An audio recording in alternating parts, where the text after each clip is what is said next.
Good morning. It's Thursday morning. Well, really, it's Wednesday afternoon, but I assume you'll be watching this tomorrow morning. I'm going to start lecturing on the next chapter, chapter 5, but we will have our exam number 2 on Tuesday of next week, and it will only be over chapters 3 and 4, which I finished on Tuesday. I'm going to, as you will no doubt will know when you see this, I'm going to embed my little talks into the PowerPoint slides. So while you are looking at the PowerPoint slides, you will click on these hyperlinks. Okay, so what we're going to be talking about in this next section, chapter 5, is going to be biomes and biodiversity. When you look at the surface of the Earth, in any given area and on the land, in the terrestrial environment, in any given area, you're going to see a very characteristic vegetation.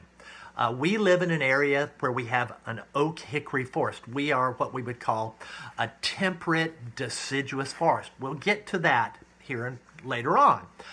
But what determines the vegetation? Why? Why do we have the vegetation that we have here? Well, it's based on two major factors. It's based on the temperature over the course of the year. This is month to month throughout the entire year over all of the seasons. The temperature and how much rainfall we get during each of these months as well. How hot is it in every month? And how much rainfall do you get? And so over the course of the year, if you graph out the rainfall and the temperature on the same graph, what you'll have is what we call a climate graph.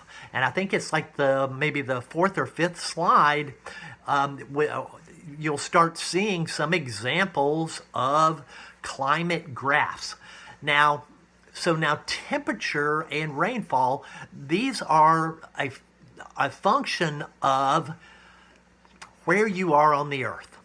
Where you are on the Earth, meaning the latitude. So if you're at the equator, the temperature doesn't vary much, right? If you're at the North Pole or the South Pole, the temperature maybe doesn't vary that much either, but it's on the cold end, but there is more variability than you have at the equator. But if you're in a place like Pittsburgh, we have very distinct seasons, and so we have variations in temperature.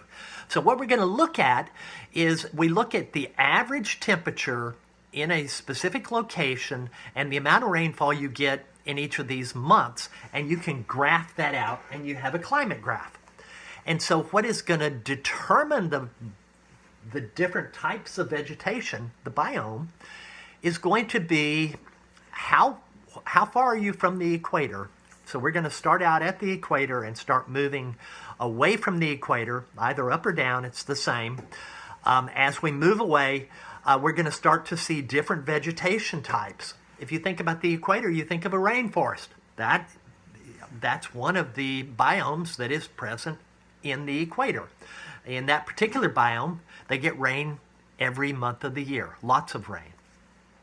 As we move away, we're going to see that the temperature is going to play a larger and larger role, and the distribution of rain is also going to play a role.